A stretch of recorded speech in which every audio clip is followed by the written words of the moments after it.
Facebook thing because it's going to YouTube. Okay. Do you want to just do it live on YouTube then and then share the link, or? Yeah, I think we're going to have to. Okay. So do you want to share the link into the group and then we'll start from there? Yeah.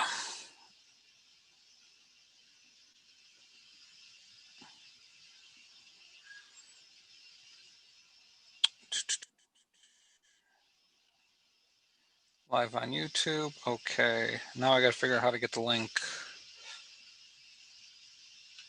Okay.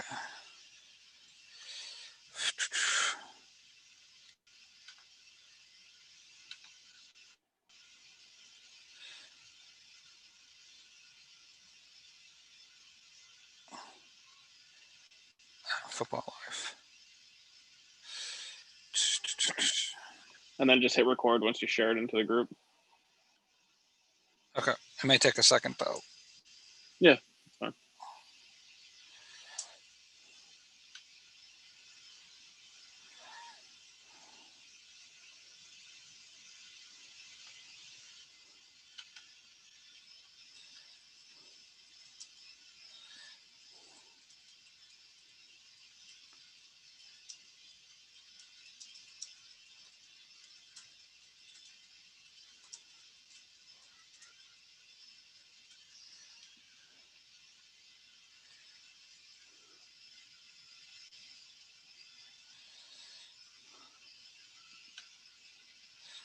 Okay, let me do this.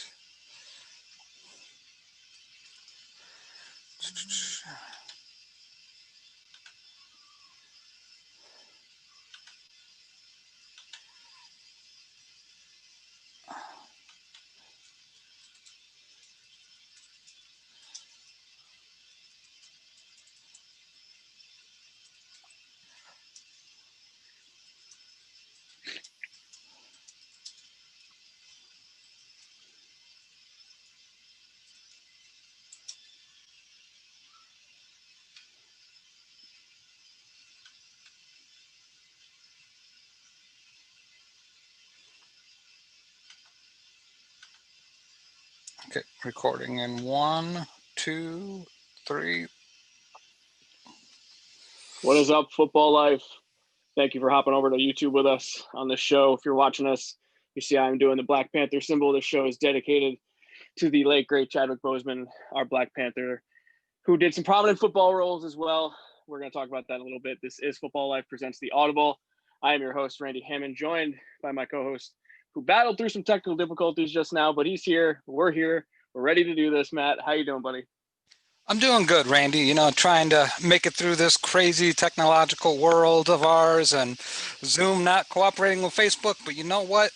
When life hands you lemons, you make lemonade.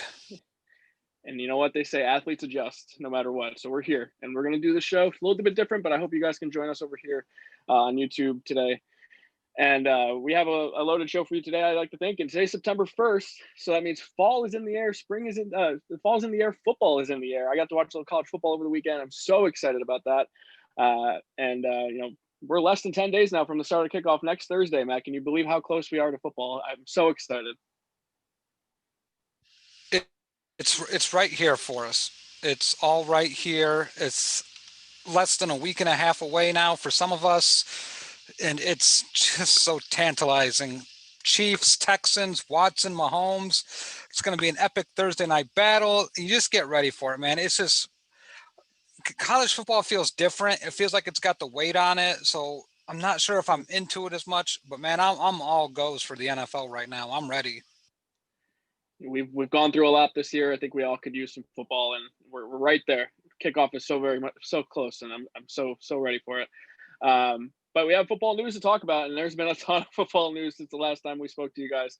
We're going to start off with your not so typical Monday morning news dump, which is the Chargers are cutting former 4th overall pick running back Leonard Fournette, and we found out just a couple hours ago that he cleared waivers altogether. I understand that the Jaguars are rebuilding and they're trying to create a whole different culture there, but to me, this seemed like a Marrone decision. They also said they couldn't trade him for literally anything, which I think maybe teams are smartening up on how to deal with running backs in general. That's my opinion. But Matt, Leonard Fournette had the best year of his career last year. Jags going full tank mode, huh? Oh yeah, this is a total tank job right here. You take a look at Fournette, and hopefully these guys decide that, hey, you know what? Montgomery's going to be out for probably a month. We need a running back. And you know what? I'm not delusional. Fournette's not a great running back, but he's not bad. He can run downhill, get you some yards. I think it's worth a flyer for this year. And, I'm not sure if you heard the other news while you're making these shots at these running backs, but Joe Mixon signed a 4-year, $48 million extension.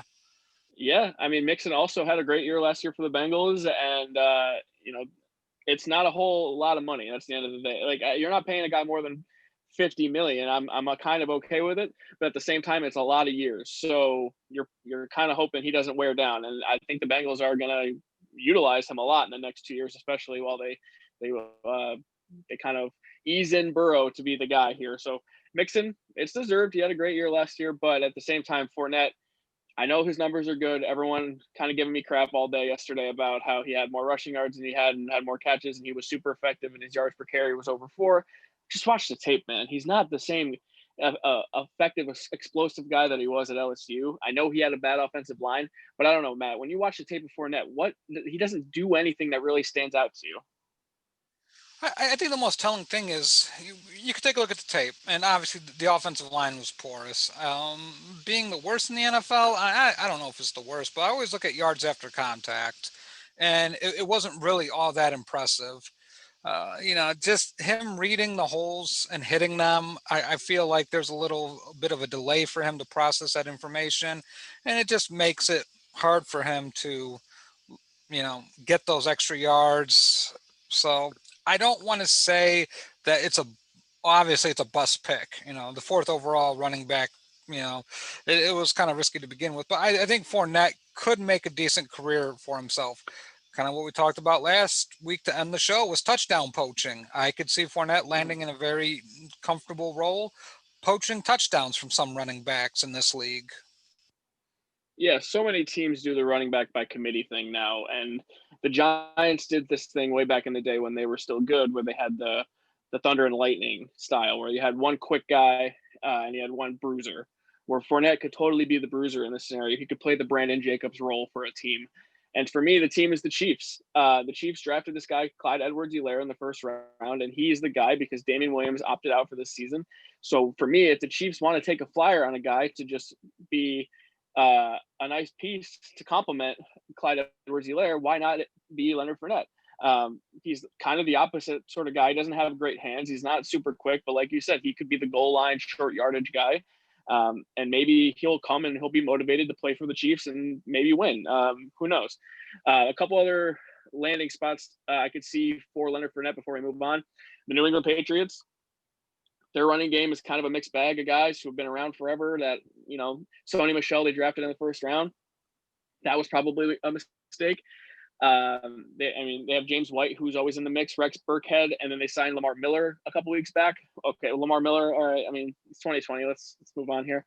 And then the other team, which I find super interesting, and no one's really brought it up, but the Tampa Bay Buccaneers. We've talked about how much we love their offense and how much we expect from them with Tom Brady now and this, leading the charge. When their running backs are Ronald Jones and LaShawn McCoy.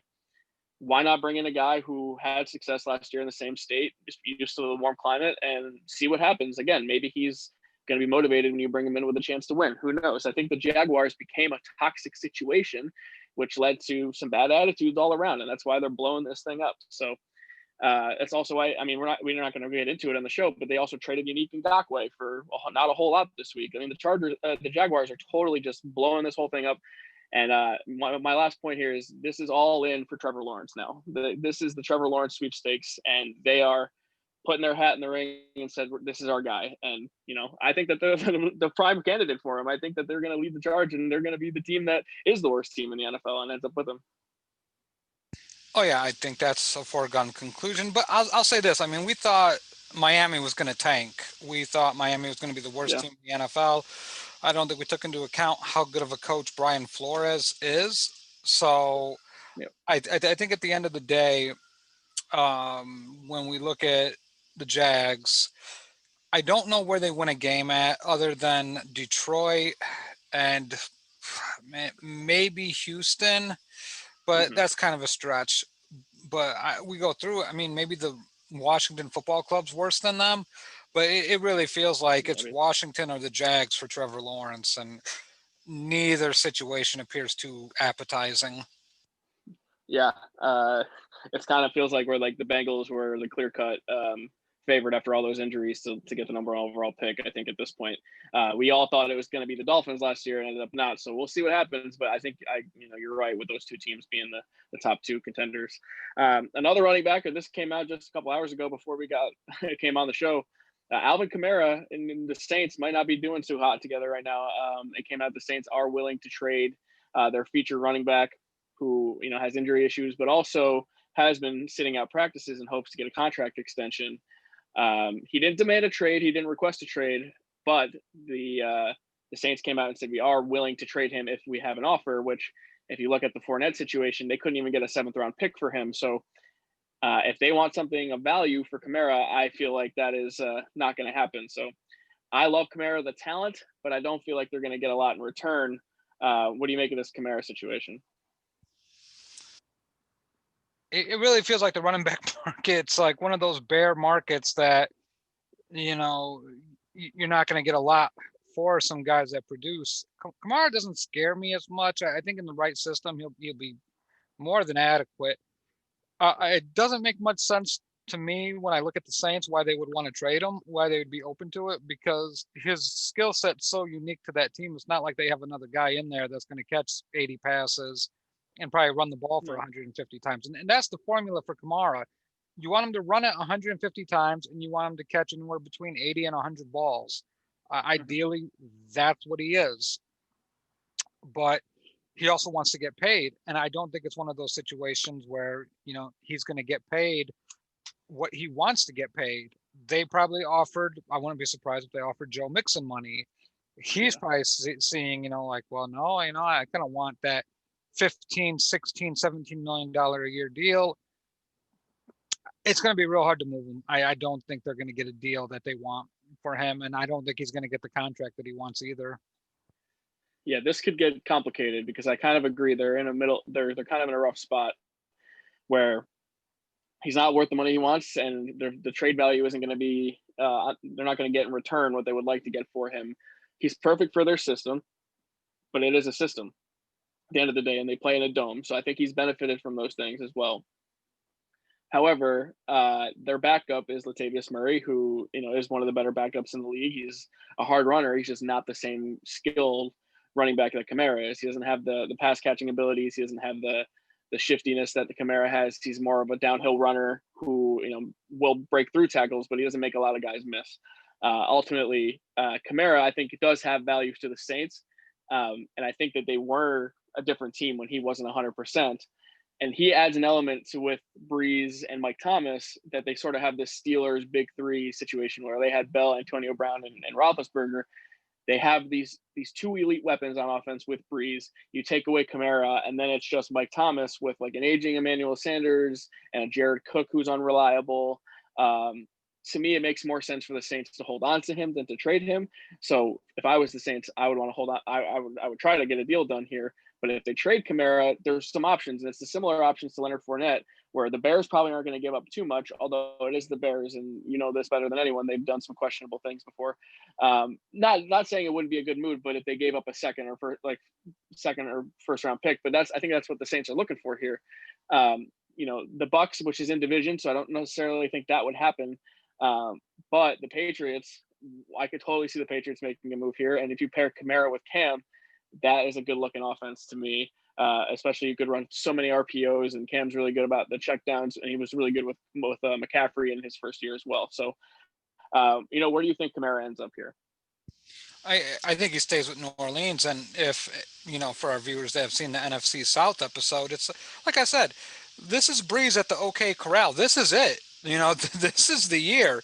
And if you go off and trade Kamara, that tells me everything I need to know. You have no confidence in your team. You are saying, you know what, we're not good enough to compete this year. So then you go into rebuild mode. Why did you re-sign Breeze then? Like Michael Thomas, all this money that you've spent on these guys, and you trade Kamara. That's it. Like you said, the three big weapons.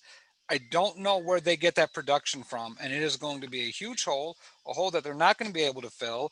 And like you said, I'm not giving a first round pick. Even I mean, the Bears. I would find it shocking that they would deal any more first round picks. They did it for the Mac trade, which made all the sense in the world. And then you take a look at the rest of the landscape of the NFL. The running back thing is out. Like you've hammered this point home.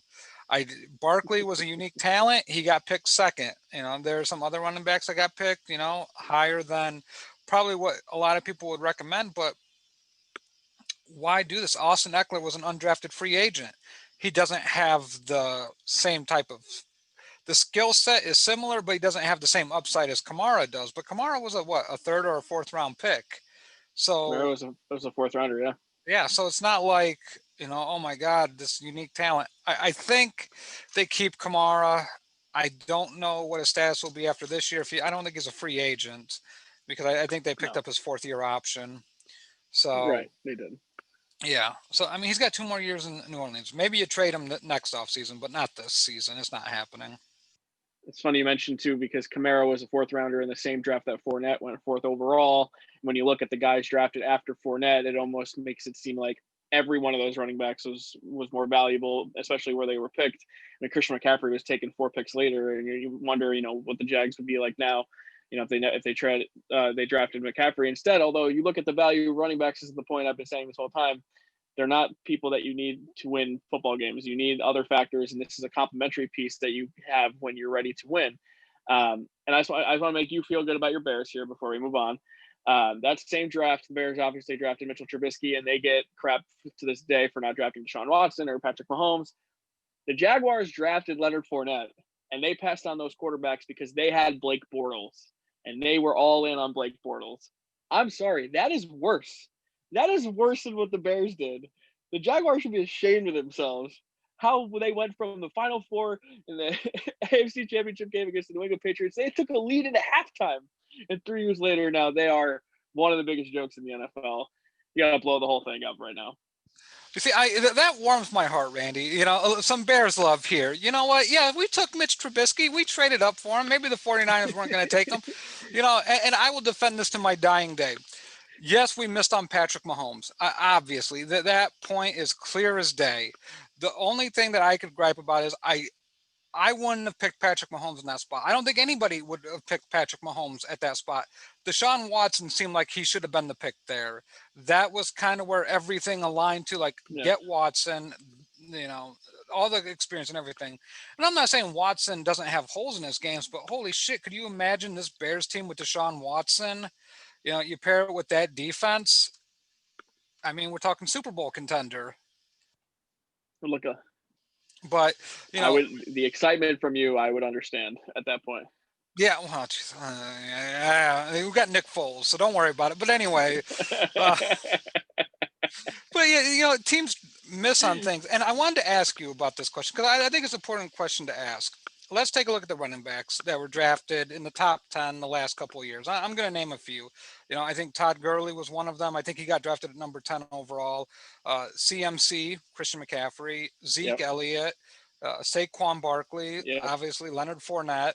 I think that's it. I don't think it's many more than that in the top 10.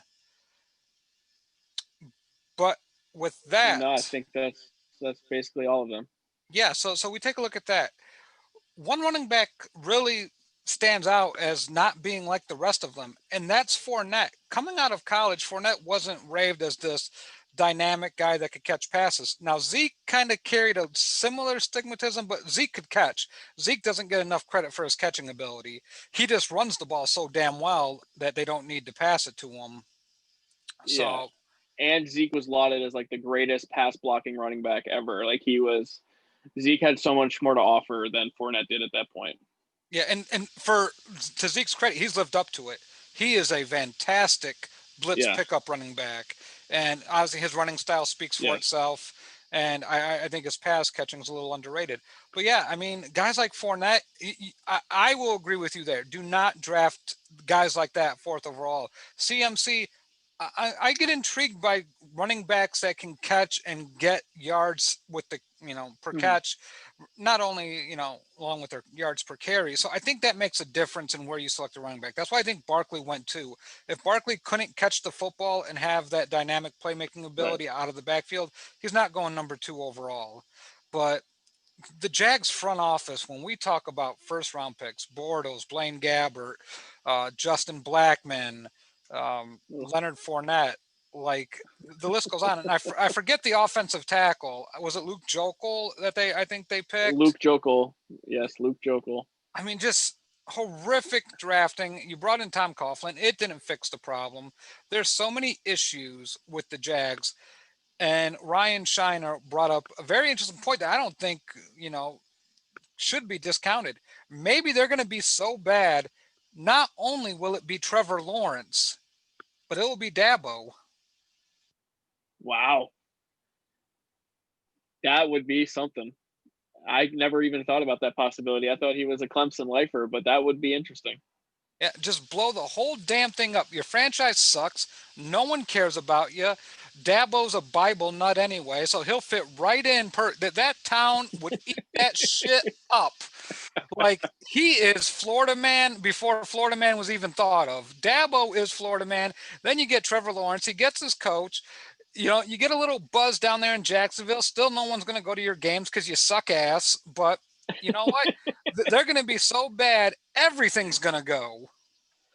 Yes. I have no interest in the Jacksonville Jaguars. If Dabo Swinney left one of the best run college football programs for the Jags, that would just show me the power of the NFL. And, I would just be speechless. But Trevor Lawrence might be the reason more than anything. So maybe he's the second coming of Andrew Luck, which is totally possible. I think we've gone off the rails a little bit here when we went from Kamara back to the Bears to where we are now. So let's get it back on track here. We have some injury news, some unfortunate injury news, because when I talked about the Chargers in our AFC West week, one of the reasons I love their team and their defense so much is Derwin James, and he's an all-pro safety that they drafted 17th overall a couple years ago. He is going to be out 6 to 8 months because he needs a complete meniscus repair, which is not a reconstructive surgery. This is not just a quick microscopic thing. This is a whole big surgery, and this is an operation that could affect his entire career. So there's two questions here for you, Matt. You're not a doctor or anything, but how does this affect the rest of his career, which is one, and then what does this mean for the Chargers this year, which I don't know if they were ready to compete, but their defense takes a huge blow here. I am not a doctor, Randy, but I did stay at a Holiday Inn last night. I kid, but in all seriousness here, the meniscus Yeah. is basically that cartilage that's going to prevent the bone from rubbing on the knee joint. And this is for a football player, this is horrific. You want this when you're in your 30s, not when you're in your early 20s. And Derwin James needs that speed. I think it probably shaves a couple years off his career, just career wise, when we look at that. And this season's lost. So will it affect future earnings? It really depends how well he plays when he comes back. I don't know if he's ever going to get that like 5-6 year contract. Most safeties don't anyway. So he may just not play as long as other safeties. But I'll be interested to see how it affects the speed. That's not going to feel good when you get up in the morning in your 30s. So Mm-hmm. this year, it's a huge blow to that defense. Having that guy that can range sideline to sideline, that's an absolute playmaker in that secondary. You don't replace that. Those guys are rare. That's why there's only a handful of them in this league that get paid as much money. We talked about Buda Baker last week. I don't think Buda Baker's is nowhere near Derwin James's class. So now so now you kind of look at guys like we talked about in the pre-show, Earl Thomas, maybe. I just don't know. Earl Thomas Yeah. seems like he's past that point of his career. So it would affect my feelings on the Chargers this year. I would dare to say this is a last place team again. Yeah, it's a big blow. I really, would recommend anyone who hasn't seen a lot of Derwin James to go watch some of the things that he does. He's about as complete of a safety as we have in the league right now. And this is a big blow. And I'll speak just from my own experience. I did have ACL meniscus surgery when I played football in high school, but this was 12 years ago now, and I didn't have a full repair. I had reconstructive surgery, and it was primarily the issue was my ACL, and my meniscus was partially torn. So, I mean, we see ACL injuries all the time. We see people come back from those things all the time. We never hear about the severity of a meniscus injury like this. And when you're a player who is so lateral in their movements and coverage, I think it's really going to make an impact on his speed and how he plays in coverage. I think his coverage skills, more than anything, are going to take a hit here. And you don't, when you come back from this injury, say you're done, you're cleared in 6 months. You're looking at February, and then it's another 6 months before you have to get ready for preseason and camp and stuff. It is so hard to start running again and feeling comfortable on that on your knee, and it's going to take until you get hit or you lay a hit again in real game action to truly feel comfortable again. So we might not see Derwin James back 100% for until 2022. I mean, this injury could linger for a long time, and I'm sad because this is as a great player that I like watching on Sundays. But this injury unfortunately happened during camp, and I'm sure we'll see it on Hard Knocks soon. But this is just another list of injuries that we're seeing here in this COVID camp world. Um, Unfortunately, this happens to a great player, and I don't want it to happen to any player, but this is probably the most prominent player we've seen get hurt to this point, and it's sad. I don't know, we've kind of expected this, right, Matt? You're kind of going to see some of these players get non-contact injuries from having a lack of camp at the beginning of the spring and into the summer. Yeah, it's going to be something that I think plays a role into how this season shapes out. There's so many things. Preseason gives you that live game kind of hitting action that doesn't take away from the padded practices in the Mhm. CBA. So that's 4 extra games, 5 for some teams of getting that extra hitting in and kind of building your body up to that. These guys are going to go from 0 to 100 miles per hour, come a week and a half, a week, a week and 2 days for some of these teams. I really think that the first month we're going to see a lot of crazy injuries, not so much different than what we see in the preseason, but there's going to be a lot more. So, Yeah. it's going to be important for teams to recognize talent.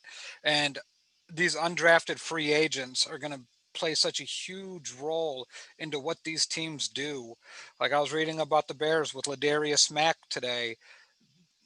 He's going to have to make a special teams roster, and that is Khalil's brother, by the way. He played for Buffalo, but Mhm. like he's probably ending up on the practice squad. If the Bears have any injuries to the linebacker core, I mean that's already thin as it is. The Bears don't have depth behind the linebackers, but going forward, you hope they do. So Right. I got a bad feeling we're going to see some major injuries. I don't think Derwin James will be the first.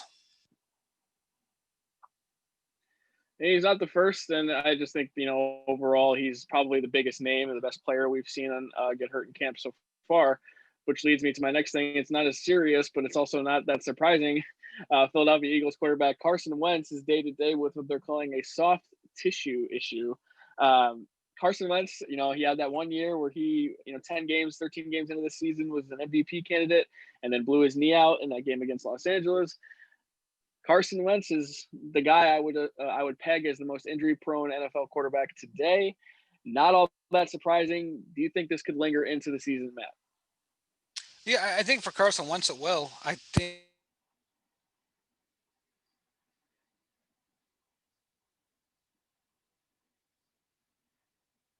Matt, it looks like we lost your audio here. I can't hear you. So I don't know if the Matt's dealing with some technical issues, but Carson Wentz often is the guy that you see getting injured quite frequently, and the Eagles did say that they were doing this as a precaution. But at the same time, it's reasonable to kind of roll your eyes at that because it is Carson Wentz and he does have an injury history at this point. It's hard to deny, which makes me excited for the potential future of Jalen Hurts playing quarterback for the Eagles. Matt, I think I might have heard you a little bit there. You got me? Yep. I came back, so I'm Okay. here and better than ever. But yeah, no, exactly to your point. Like Jalen Hurts probably get some time this year due to some injuries that Carson Wentz picks up. I just need to see how well Carson Wentz plays throughout the year. Like, is he going to be able to put up MVP type numbers when he's healthy? If he's healthy, you deal with the minor injuries like he has here. If he's not playing at that MVP level, you kind of listen to what Michael Bennett said about Nick Foles was better. I mean, the players Hmm. know. I know we. Hmm. really give a hard time to the top 100 because a lot of these guys are just you don't know what the hell they're thinking about when they vote. But the teammates, no, it's the teammates that you really Hmm. trust. So I already think Foles has a fragile relationship in that locker room. So I'll be interested to see how this plays out. Yeah, the talent with Carson Wentz has never been the issue. I mean, we all kind of agree that he is super talented and he has all the tools to be a great quarterback in the NFL. But his injury history, it's hard to trust the guy. And this is just it is a minor thing, and they're not saying it's anything all that serious. But maybe I'm being an old man yelling at my cloud here, but back in my day, players would, they would feel hurt all the time, and yet they would still play, and they would power through it. And I know that he's had injuries before, and you want to be cautious and everything, but come on, Carson Wentz, let's get a little tougher here and play through some stuff. But maybe you're right. Maybe and when we brought up Jalen Hurts, maybe this is an opportunity for him to get first team reps and in anticipation for a Wentz injury. So we'll see. I mean, if Jalen Hurts comes in and lights the world on fire, it's going to be another bad look for Carson Wentz because this is yet another quarterback who comes in and outplays him and helps the Eagles win. So we'll keep monitoring that, and unfortunately, we'll always have to deal with injuries in the NFL. And we talked about a couple of safeties earlier with the Derwin James news. The Giants making a move here. They signed veteran safety Logan Ryan, who spent the last few years with the Tennessee Titans, had over 100 tackles last year. You might remember his most memorable play coming in the wild card round, where he ended Brady's tenure with a pick six as the game expired in Foxborough, which just warms my heart, as you know. But if you ask me, Logan Ryan, already the best secondary player on the Giants defense, might already be the best player on the Giants defense in general. And they expect him to do good things because they signed him to a 1 year, $7.5 million contract. That's not nothing. So they're obviously expecting him to come in and make plays. What do you think about Logan Ryan? It helps. I don't think it changes the outlook of this defense more so because I still think they lack defensive line presence and pass rush most of all. I mean, it's nice to have secondary players. A shitty defensive line can make a great secondary look bad, and a great defensive Mm-hmm. line can make a shitty secondary look really good. So it's Correct. just one of those things where I think Logan Ryan will get a ton of tackles because I don't really love the Giants linebackers. So I No one does. imagine I imagine guys are going to get to the or the third level quite often. So Logan Ryan's going to have to make those tackles. But you know, it, there's nothing to lose here for the Giants. Maybe he helps them win an extra game. So maybe instead of 3 or 4 wins, they get 5. 6 would be a real surprising season. I think if you get in that 6-7 range, a shitload of things went right, and probably you outscored every Yep. opponent you played by probably getting 40+ points. But I'm intrigued. It helps. I don't think it hurts. Is he going to be an All Pro? I don't know. No. It's I mean, he's a good player, and I think that at the end of the day, you need good players on your football team. And the Giants secondary is still banged up with Baker getting arrested and his DeAndre Baker getting sentenced, and he's going to miss the entire season basically with his legal issues. They have James Bradbury, who's okay, but he's never a top 10 guy with Carolina. The Giants defense is still going to be a bad defense. So don't get me wrong. Logan Ryan will maybe help some younger guys develop, maybe let Julian Love learn from a veteran. And at the end of the day, this isn't the season that the Giants are going to be winning. So anything to help progress the young guys, maybe for a future. I like the move. I'm glad the Giants are doing something kind of proactive here. They could have just sat back and said, you know what, we're going to be trash. You know what? No, we're going to go get a guy. Maybe he'll improve our defense a little bit. You ask me, already the best player on the defense. Not saying a lot, but it's something. So and finally, in the signing news, I cannot believe this, but I don't know if you're going to believe this either, but the Kansas City Chiefs yet made more extensions this offseason somehow. The Kansas City Chiefs with the greatest 2020 of anyone. It's hard to top what the Chiefs have done this year, considering the rest of us have had kind of a garbage year. They extend Andy Reid, head coach, and general manager Brett Beach until 2025. And Andy Reid is already up there in age, so I mean, I'm surprised it's so long. But at the same time, it's hard to argue with the results, and it's well deserved. That's all I can say about the Andy Reid portion of this. As far as Brett Veach goes, he walked into like one of the best situations in the sport, but he did push to draft Patrick Mahomes, which is why you are in the position that you are in now. So I have no issues with this. And at the end of the day, you gotta get to pay the guys to help you win. Yeah, I mean, I love Brett Veach for what he's done this offseason alone. Shit, man. He Mm-hmm. got Chris Jones to a very team friendly deal. Tyron Matthew, I mean, Mm-hmm. Patrick Mahomes basically said, sure, I'll forego money now. You just pay me whatever you make in 2027. It's it's really a compliment to what he's able to do as a GM and really figure out the cap, because more so than anything, a lot of these GMs, their biggest enemy is the cap, because they have Mm-hmm. to figure out how to fit. And that's the real issue when you're successful, is because everyone wants to get paid then, because usually players stand out. The Bears used to have a very cap friendly team when they were really shitty. Now they Mm-hmm. have a really bad cap situation because they had a good year and they had to pay all their defensive players. And, I don't know if they're going to keep Allen Robinson.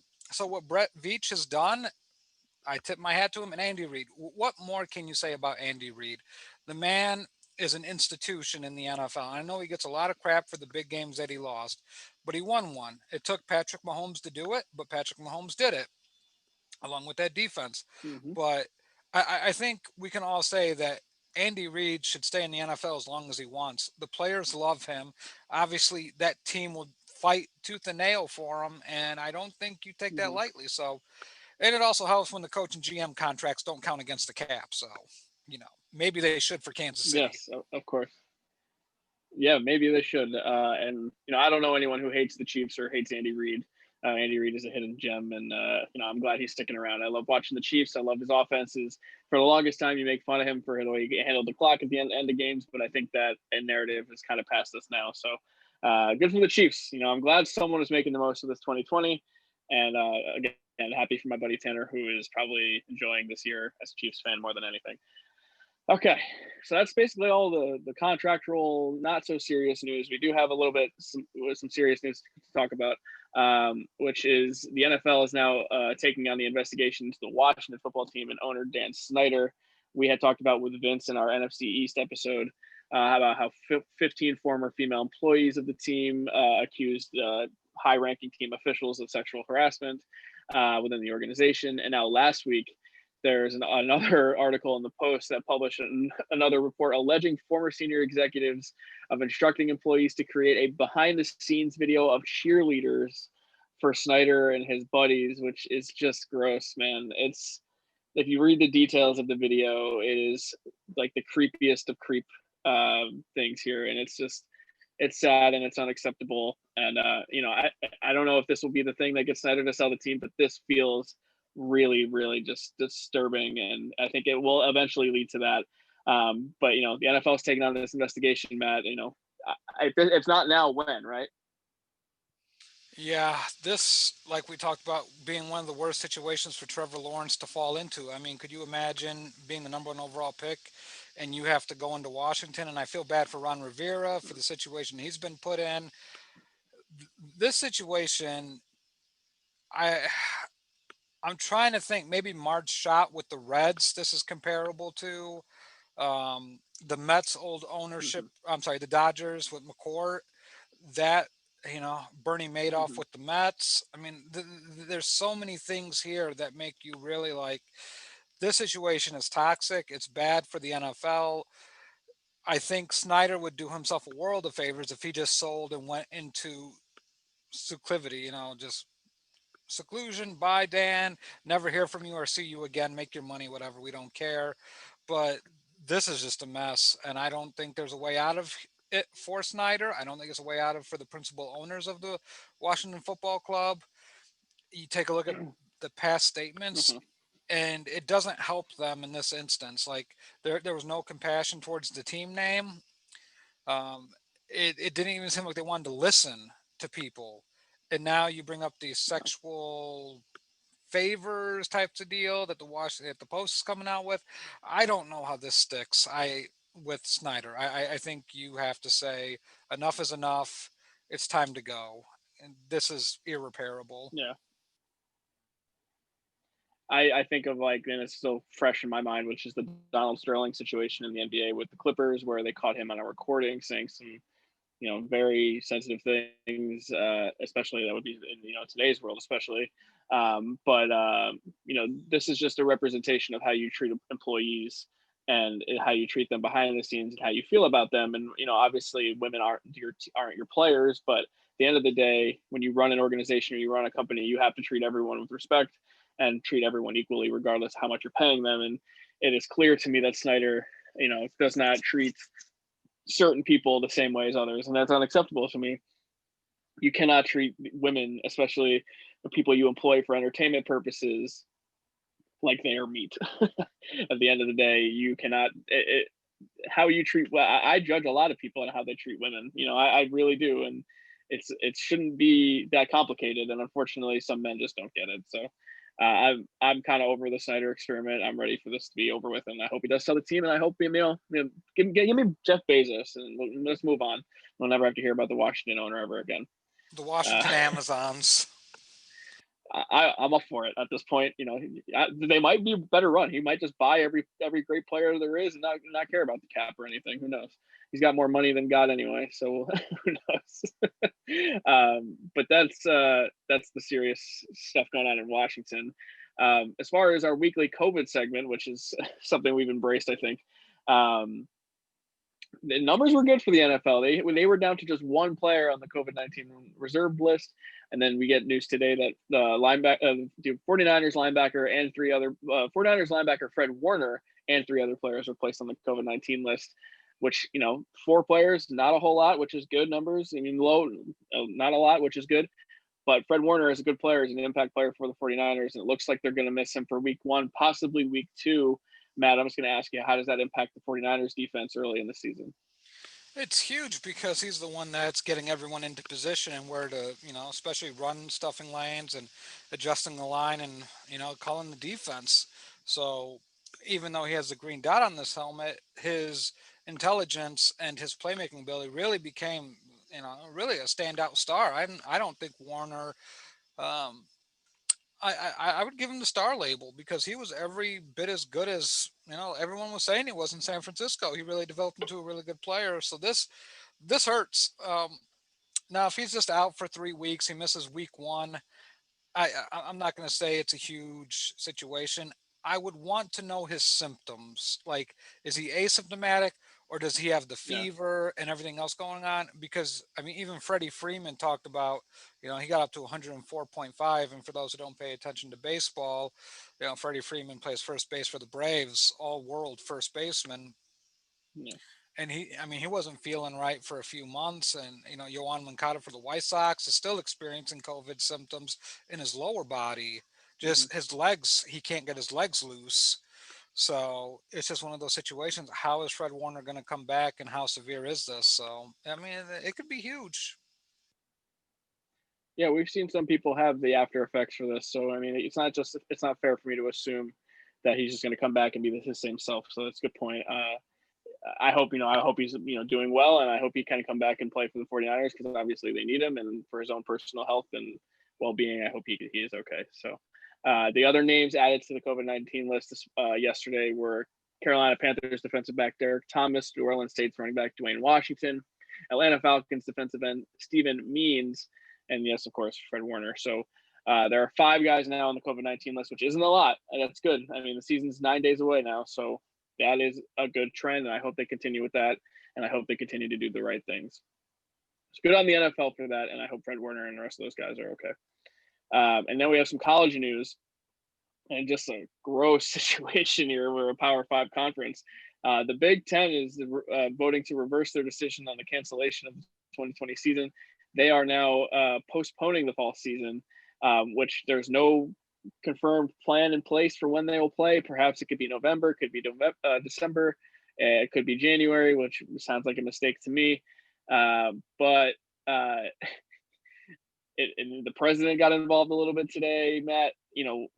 Are we going to see Big Ten play football at all here? I don't. I'm still skeptical. Randy, I'm at the point where who the hell knows? I think it's it's such a calamity right now when you see the Big Ten trying to figure out what they're going to do. Should we play? Shouldn't we play? November, October, December, maybe January? Who knows? It's such a mess. And my feeling is this with student athletes. I mean, we saw it and we talked about it. University of North Carolina had over 900 students test positive for coronavirus in the first week. Now, Yeah, other schools are talking about, yeah, our coronavirus cases are exploding. So I think Alabama had over 1,000. Yeah, and then where are you isolating these guys at? Because I know there's not enough dorm rooms, and you're sharing dorm rooms with other students. Like the Yeah, isolation for this situation is just it's beyond stupid. And I know people are like, oh, well, it's football or the coronavirus is made up or whatever the hell you may think. The numbers don't lie. And if you have a pre-existing condition, the coronavirus is really going to cause you a lot of damage. But even getting it, spreading it to other people, professors, administration, janitors, yeah, coaches, I mean, all this stuff is just, it's not just about you, it's about the people that you can give it to that are at more risk. So them doing a football season, we don't even know what the fans are there going to be fans in the stands? You know, hmm do they have the face masks like the NFL's doing with the spit guards? You know, all of this stuff is just they don't have the resources, they don't have the money, they don't have players getting paid, they don't have a players association for these kids. And I swear to God, if one of these kids fucking dies because the Big 10, the Pac 12, the Big 12, the SEC, the ACC, you know, because they're too stupid to realize, hey, there's bigger things in here that are bigger than football for our student athletes. That's the first thing these fucking coaches come to your door and they tell you, I'm going to take care of your son. Well, where is it? You know, because to me, yeah, Randy, just from my point of view, it totally feels like to me, and I experienced it firsthand, that these guys are just a fucking piece of meat to get the coach more money. yeah. And it's hard to say you care about player safety and then get thrown into this situation. But to counter that argument, and it's not against what you're saying because I do agree that once if God forbid someone dies from this, it's going to look very bad in all these conferences. But this is also in response to a lawsuit filed by 8 Nebraska players, essentially saying that they did not support the suspendment of the play, and they wanted to be either they wanted the decision to be reversed or they wanted to be awarded some of the losses that they had.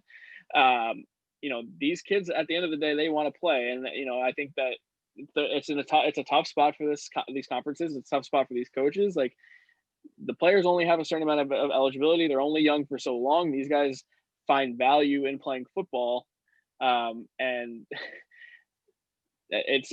I understand that it's complicated. It's not as simple as cancel everything, shut everything down until this is taken care of, and it's not as simple as just let them play. It's not that serious for younger people. It is so complicated, and it's unfortunate the NCAA didn't get ahead of this, kind of like the NFL, and didn't come up with a plan. But these guys are not getting paid, and they were going to get hit with a lawsuit if they just went out there and played anyway. So I don't know. Did you see the Nebraska kid lawsuit? Were you surprised about that? To me, I saw this coming when they formed that union situation a couple of weeks ago. The players want to play here, and they're pressuring these organizations to let them play. So I'm not that shocked. Yeah, I read about it, and I think at the end of the day is the adults are still the adults in the room. Like, if the kids want to go play football, let them go find somewhere else to play. You know, that's the thing. There's no Canadian football this year, so they can't go up to Canada and play football. There's no football in, you know, the XFL's done with now. So where are they going to go? Because they have to wait to 3 years before they're even eligible for the NFL draft. So what losses are they going to incur? Because I'm pretty sure they're still on scholarship. It was not like they Yeah. were not getting paid on a scholarship basis. So please tell me the 8 players that decided that they wanted to sue the university, what are the Big Ten Conference, what losses did they suffer? If they're still receiving the benefits, they can go get a job. They can get better grades. They can train. They can figure stuff out. Football's not the end all be all, and the adults in the room still have to make the adult decisions. And that's the difference, I think, what we see with the NFL. These teams are multi-billion-dollar organizations, each and Mhm. every one of them. There's not one team in the NFL that I would say is worth under $1 billion. And if they were to sell them, probably the Cowboys could fetch $10 billion on the open market. But here's the thing: the colleges don't have the space that the Rams can when the Rams go, get this huge chunk of land and break up 2 different weight rooms and all this stuff. And I know colleges have these elaborate campuses now, but you need more space. They have more players. This does not make any sense on any level, but you know what? Money's going to run things, you know? Mhm. The colleges get paid that TV money, so yeah. Yeah, I mean, there is a larger financial impact to a lot of this, and obviously the country's taking that hit with everything going on, and there's a lot. It's a lot greater than just me saying that. There's a lot of things that went into that as well. So I understand that aspect of it, and if you want to start in November, why don't you come up with a plan and let them play 4 games and in a regional area where they cannot go around the country and be potentially getting and spreading this thing around, and just come up with a plan. Don't be just throwing shit at the wall and hoping that it sticks. So I am just, the lack of leadership all around and the lack of a plan is alarming, and I'm not optimistic about the Big Ten playing football. We're going to get college football regardless in other conferences, but the Big Ten, I don't know how this is going to shake out. I could see Nebraska moving forward as an independent team this year and trying to get some games in with other schools, but it also feels very late in the season to do that. So we'll see what happens there. All right, we're gonna move on to our Hard Knocks recap. And Matt, I know that you had some issues getting access to this, so I don't know how you want to present this. Do you want to read some of the things and I can talk about it, or I can just break it down? But I got to tell you right off the top of my head here, Matt, you missed a good one. I'm gonna watch it eventually. Damn it, when it becomes available. But no, just I'd like to have some conversation about it. We talked about it. I know Brett Favre made a guest appearance, which Yes. I mean, hell, we're all a fan of Brett Favre and his dick pics that he sends people. So what did old Brett Favre have to say? Brett Favre just kind of gave some mediocre advice about being a pro football player and how to work hard, and they made fun of his haircut and his goatee, and they talked about how he was in the how Clay Johnson's dad was his best man at his wedding, and he got drafted by the Rams, and he worked for the Packers, and he's best friends with Brett Favre. It was kind of a shocking experience to see Brett Favre even know how to use Zoom, let alone like make an appearance on Hard Knocks, which is pretty interesting. And I don't understand Brett Favre giving advice to any linebackers per se. I guess maybe if this was a conversation with Justin Herbert or maybe maybe Jared Goff, I'd be like, all right, I could get some quarterback advice from Brett Favre. It was a weird dynamic. It was kind of awkward. I feel like it was kind of put on for the put on just for the show purposes. It was like, all right, Brett Favre, let's make this a segment sort of thing. But it was nice seeing Favre. He looks good. He's old now, but he's a good looking guy. He's still got that sense of humor, that Southern, like, I got my Wranglers on, I'm drinking a Budweiser type humor. But I always love seeing Brett Favre. I would love to see him out there spinning the football in his jeans. But it was nice to see good old Brett Favre out there and talking to a young player about his football experiences for sure. I don't. I guess Brett Favre, once he left the Packers, he kind of warmed on me. And then, hearing the guy talk, he doesn't seem like a total douchebag. So Hmm. I kind of like Brett Favre. Brett Favre's like kind of my kind of guy to have a beer with and just sit and talk to about stuff. I think it'd be a good hangout to have with Favre. And the other guy I'm interested in, I think I would love to hang out with and talk with a little bit is none other than the Incredible Hulk, Aaron Donald. Did he have any Oh man, appearances? yes. I mean, obviously, Aaron Donald is probably the best player in this Hard Knocks. Actually, I don't think there's not a doubt he's the best player in this Hard Knocks series. And in this episode, they got to put the pads on and they got to practice with their pads on, and they also got to scrimmage. So they had a whole segment that the Rams simulated a game day, and they took the bus over to the SoFi Stadium. Which, by the way, if you haven't got the chance to see SoFi Stadium, it is insane. It is like the prototypical, amazing, state of the art 2020 stadium. It is gonna suck to see that place without fans in it because it looks like it's awesome. Although the Chargers are still gonna play there for a while, and there's not gonna be any fans for them anyway. But Aaron Donald, so they scrimmage the offense against the defense, and Jared Goff has the luxury of never having to face Aaron Donald. It got to a point where it was probably 5, 6 plays in a row where they blow the whistle anytime anyone gets near the quarterback. So it was every time it'd be blow the whistle, Sean McVay sack, blow the whistle, Sean McVay sack, and Jared Goff, who's you obviously can hear him. He goes up, he's like, he gets home so fast. You can't do anything. I have nowhere to go with the ball. And I think that Jared Goff had suddenly an appreciation for what Aaron Donald does, and Sean McVay already knew this as someone who coaches the team in general. And he goes, having that guy is such a weapon because he draws double teams and he still beats these double teams and he still gets to the quarterback so fast. It's not even like you get pressure on the quarterback. It's you get pressure on the quarterback within seconds. It's like they don't have time to get to their second read. And if they can't move, if they're not mobile, they're absolutely screwed. And I think Jared Goff caught a little bit of reality there facing up against Aaron Donald. And it was, you kind of like, you get these like weird angles. You watch coaches tape or you watch like the all 22 and you see Aaron Donald's impact. Hard Knocks just gets these angles from the sideline where you see his own offensive lineman struggling to like they're trying to hold him and hook him and grab him and they're just like, holy God, this guy's a freaking beast. And it's hard not to appreciate a guy like Aaron Donald. Yeah, watching the all 22 tape of Aaron Donald is almost unfair because you just see he's right there on top of the ball. He's faster than the offensive lineman. He's Mm-hmm. stronger than the offensive lineman, and he's quicker. And his hand placement is so perfect. He knows how. The attention to the technique is what I really caught my eye. I think in the second episode that I watched was just how much attention he paid to his own technique and other techniques. So I mean, that doesn't surprise me. But yeah, Jared Goff is like one of those guys. I think I saw the real Jared Goff too when he went against Khalil Mack in that Bears defense a Mm-hmm. couple years ago when everyone was healthy, when he threw 5 interceptions. Uh, Goff is not the type of quarterback under pressure that I would want. It just seems like he gets frazzled.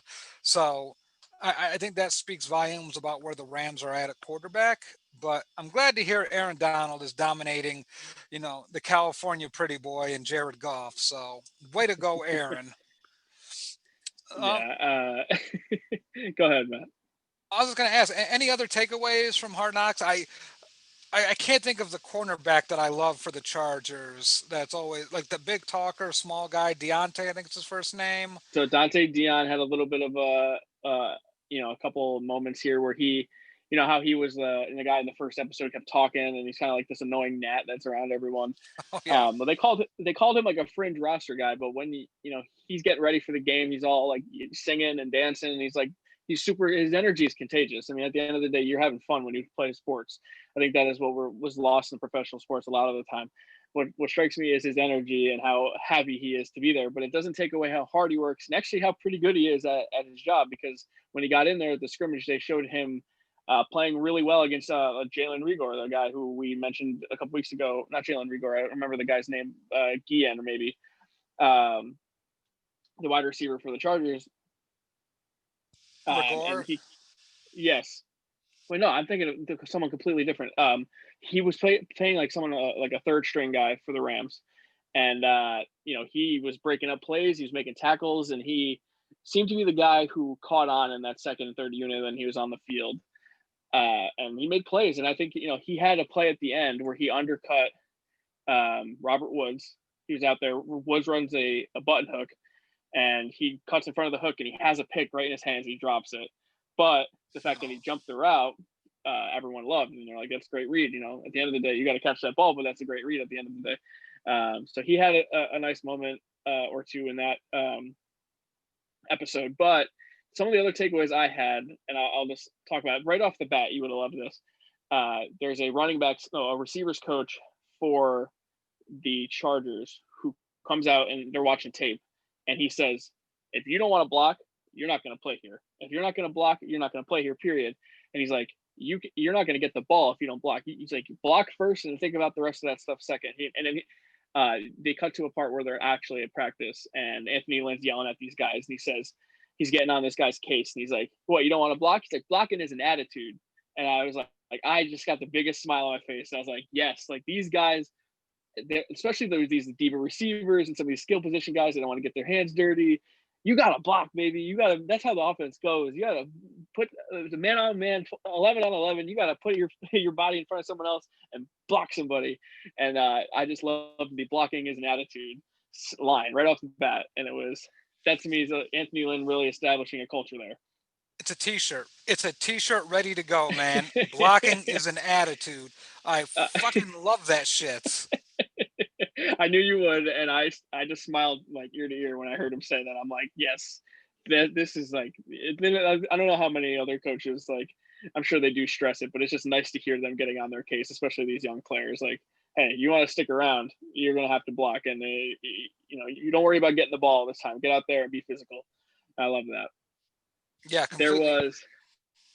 was a segment with Keenan Allen and Chris Harris, which I love because Chris Harris played for the Broncos for the longest time, and the Chargers and Broncos are in division rivals. And there's a part in practice and they're yapping at each other about how like there'd be games where Chris Harris is shutting down Keenan Allen, and there'd be a play where Keenan Allen scores a touchdown on Chris Harris, and they're on the sidelines of these games talking shit about each other, but now they're on the same team. And they're one of the coaches goes up and they're like, "Hey, remember that holding call or that pass interference call and in 2018, week 17 or whatever?" And he's like, "Who was that on?" And Chris Harris goes, "Oh, that was on him." And they show the play, like they're pushing each other, and then they start like getting into it. It's like it's fun. It's not like a dynamic I often think about how these two competed against each other so often, and now they're teammates, and now they're competing against each other in practice, and they're getting the best of each other, but they're also making each other better. So I love that dynamic with Keenan Allen and Chris Harris Jr. going at it.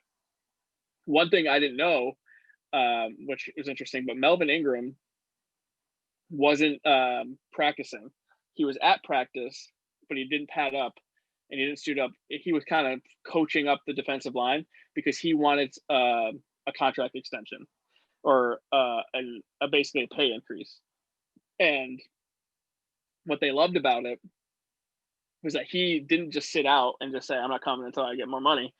He was there yelling at the guys, giving tips on technique, giving advice on how to pass rush and how to, where to put your hands and where to place your feet and like all this stuff. And it was such a great scene of him kind of being a leader.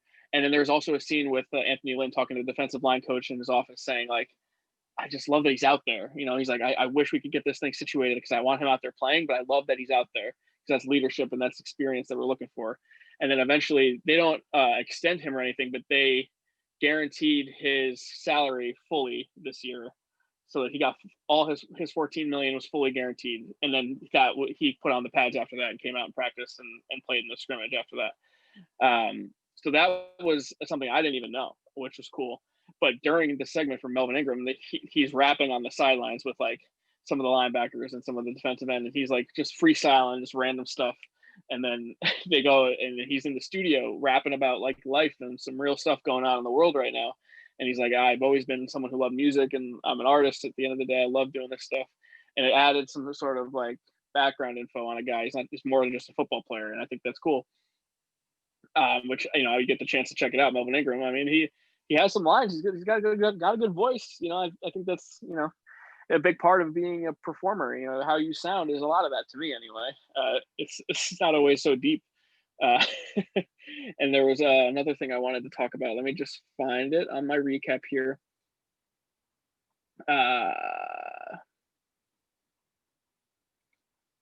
Tyrod Taylor. So this kind of felt like another attempt by Hard Knocks to hype up Tyrod Taylor. They did this years ago with the Browns. I don't think Tyrod Taylor is a bad guy, but enough with Tyrod Taylor. He's not going to be the future he's of the gonna Chargers. start. Well, he'll be the He's future gonna week start. one. He's a professional in every sense of the word. He handles things so well. He's a good leader. They kind of go through the chronicle of his career, and I didn't realize this, but he won a ring with the Ravens, backing up Joe Flacco, which I forgot about that. But he won a championship on that team as a backup. Wow. And they showed him celebrating with Joe Flacco after they won the Super Bowl, which I totally forgot about that. And they talk about his run with Buffalo and Cleveland, and now that he's out with the Chargers. And they kind of talk about how he's like a silent leader and he leads by example, but when he needs to speak up, that he does. I think so often you see some quarterbacks who don't stop talking and are typically just yapping all the time, whereas he noticed something in a run play, and he said, instead of doing and calling it like this, we should call it like this. And it was something as simple as, instead of having the guard pull, we should have the fullback block this guy, and then adjust my footwork like this. And like, I don't know all of the specific terms, but he had that detail in mind when he was out on the field to go, let me go look at this film and say that to the offense. And it was, he communicated it really well. He had a reason behind it. And that's the kind of thing you need, especially when you have a young quarterback behind him to learn from, because these playbooks are complicated. These play calls are complicated.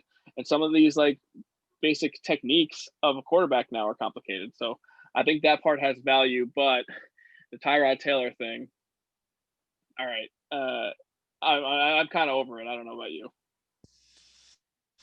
I mean, I don't know if Tyrod Taylor is someone that I would be featuring strongly, but I think him mentoring a young quarterback is kind of a interesting storyline for them to exploit throughout the series this year. So I can understand why they focus on him. But yeah, I mean, let's not kid ourselves. I mean, Tyrod Taylor's a journeyman quarterback.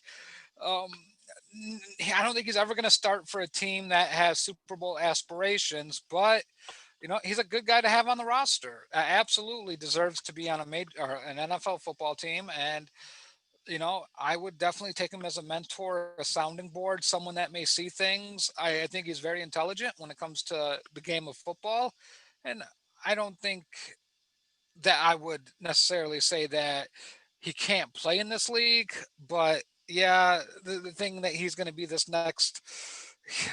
God, I don't even know what quarterback that started for a team that was a journeyman.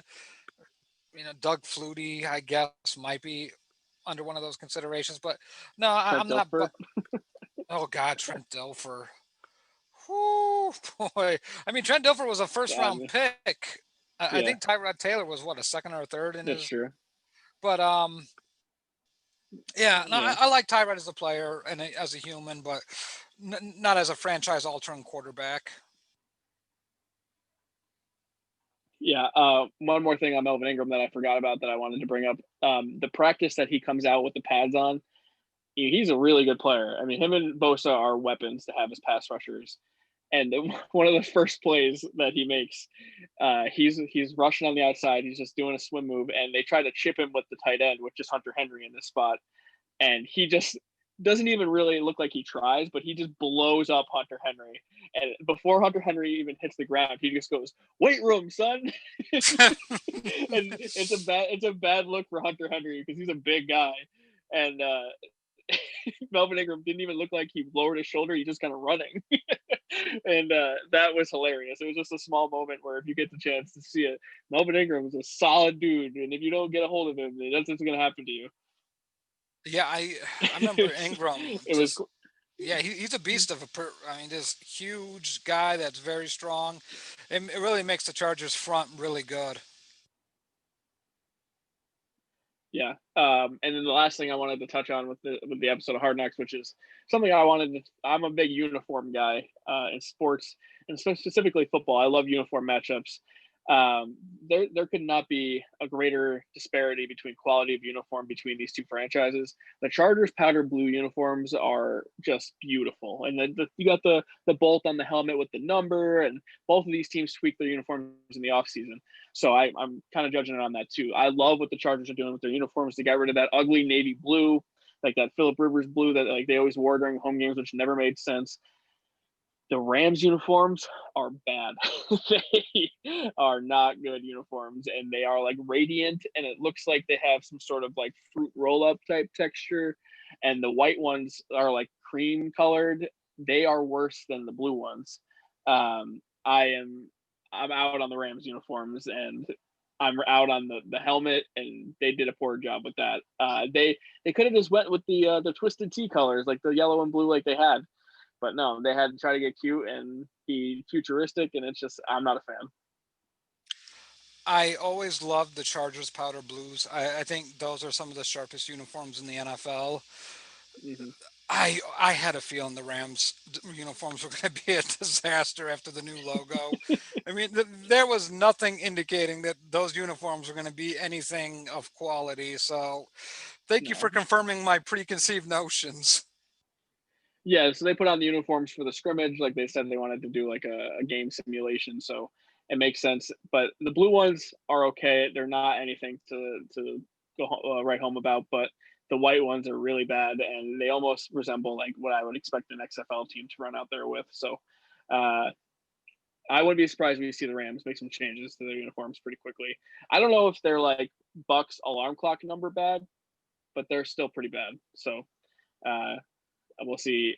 I'm just not looking forward to watching Rams games because of the uniforms. Like so much of me watching it is the aesthetic and what the uniforms like. The Bears have classic uniforms. The Packers have classic uniforms. The Raiders have classic uniforms. There's so many teams. Like the Cowboys, as much as I hate them, their uniform is classic and it's old school and it's like the perfect uniform. The Steelers are the same thing. Like some teams just have great looking jerseys and uniforms. I love watching them. The Rams not high on my list of must see uniforms in 2020. That's for sure.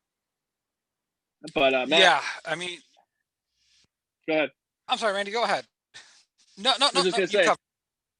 I wanted to move forward here with our fantasy chatter because we talked quite a bit about some fantasy football last week. We talked primarily running backs and wide receivers. So figured this week we'll move forward and talk a little bit about quarterbacks and tight ends.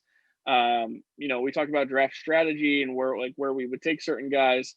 In my mock drafts, typically, and even in my real life drafts, I will always wait on quarterback. I think that the disparity between the top guys and a guy you can get who might be finishing his quarterback 15 isn't the greatest difference in the world. I think maybe this year with the top two in Mahomes and Jackson, you can make an argument like it might be worth taking one of those guys. But I would always feel safer to wait on a QB. Is that how you feel, or are you someone who kind of takes like I would rather have an elite guy and get as much points as possible? I kind of know where you're going with I know where you think on your strategy, but I kind of want you to explain it a little bit. Well, yeah, I think for me, I look at it two different ways. One, I'm never going to overdraft a position. I think that's where you get a lot of your things in trouble. So I try to keep that in mind. But like if I'm seeing Russell Wilson there in the fifth round or sixth round, I'm probably going to pull the trigger there because I think Russell Wilson at 5 in the fifth or sixth round is, you know, he scrambles enough and he throws enough touchdowns and enough yards where I'm okay with. But if I'm missing out on those top guys and I feel like the draft, these guys are getting overdrafted, I have no issue waiting until the later rounds to get a quarterback. I have in the past streamed quarterbacks. It is a very risky proposition, especially if you don't know what you're doing. Essentially, for those fantasy football rookies that you may not Mm-hmm. be familiar with streaming, it just means that pick a quarterback week over week and just see who you do it by matchup. Like, is this guy going to play against a bad defense, and should I start him? And you're basically picking up quarterbacks every week via free agency or the waiver wire. Right. And Right. there's situations I like for that too, but if you see a Cam Newton sitting there in the 14th, 13th round, I would jump on that in a heartbeat. But Mm-hmm. yeah, I'm not going to waste the top 4 rounds on a quarterback. I just wouldn't do it unless I get my socks blown off in the fifth round. I'm not going to do it. So just kind of my Right. philosophy on the position. I typically will wait on both of these positions on quarterback and tight end just because I think there's so much more value in the running back and wide receivers in those rounds. But to me, say you have the first overall pick and you land Christian McCaffrey, and then you come back around, you don't like I'm in a 14 team league for an example, and I don't have another pick for 27 picks. And I come back around and all the good running backs are gone. But the best receiver staring at me is Devontae Adams, or no, not Devontae Parker, I should say. But I have Travis Kelsey there, and I have Lamar Jackson there. In that situation, I think that you kind of have to pull the trigger on those two guys because they are the best players available. And you are kind of overdrafting, but you're also not settling for the position that you want in that spot. Um, it's totally based on where you draft and what is available. But if I can, I will always wait to take a quarterback. Like for example, this year, uh, like Daniel Jones, there's a compelling case on Matthew Berry's draft day manifesto that Daniel Jones is being taken in like the rounds 8 to 10, and the Giants' pass percentage and his mobility and the weapons around them while unhealthy last year, he did not play a single snap with Saquon, Evan Ingram, Sterling Shepard, Darius Slayton all together with Golden Tate. So if the Giants are healthy, there's reasonable expectations that Daniel Jones will perform even better. So if I already have, three running backs, three receivers, and a tight end through the first 7 rounds, and Daniel Jones is there in the 8th, I have no issue pulling the trigger on that. But even if you don't get Daniel Jones, some of the guys going way later, like you said, Matt Stafford, Cam Newton, Ben Roethlisberger coming back. I don't know how much you feel about that, but Baker Mayfield plays in a loaded offense. I would, if I'm desperate, I didn't take a guy early, I would take Baker Mayfield. Ryan Tannehill had a really good year last year. I'm skeptical. Jared Goff, Jared Goff last year had more guys tackled at the 1 yard line than any other quarterback last year. I think it happened 9 times. That's just horrible luck. I wonder if we would think differently about Jared Goff if those guys ended up in the end zone. So there are options later in the draft if you don't want to take quarterback high. I typically will wait. But what are some of the quarterbacks you'll find yourself drafting in the late rounds? Is it strictly like the Cam Newtons of the world? I mean, I probably look at Cam. If Baker Mayfield's sitting after 10, I'm taking Baker. I think at that point you have to, because I think the upside is just so huge. Um, one of the sneaky things, and this is kind of why I like Daniel Jones, the difference between real football and fantasy football couldn't be bigger, Yeah. because I'm either cheering for my quarterback to be in a shootout or to be behind by a shitload of points, Yep. because those garbage points, man, just keep on Mm-hmm. racking them up. Fourth quarter, and That's prime time for fantasy points, man. That's prime time. hell yeah. So you take a look at a guy like Daniel Jones, and I think it's a perfect example. You talk about a perfect storm. Such a spectacular, shitty defense that's Mm-hmm. probably not going to stop a whole lot of people. And then he plays in a division with Dallas. And I mean, Philly might be an offensive, Doug Peterson can figure out how to put points on the board. And then just kind of take a look at their schedule. Daniel Jones is probably going to be trailing at some point in every game this year. Some games he's probably going to be trailing by a shitload of points. Now, the one thing Yep. that worries me about two things that worry me about Daniel Jones, and this is why I would hesitate in the 10th round or even the 8th round, Randy. Pittsburgh, Chicago, Mm-hmm. San Francisco, Rams. Those first 4 games against those defenses are going to be brutal, so you're going to be relying on garbage points a lot.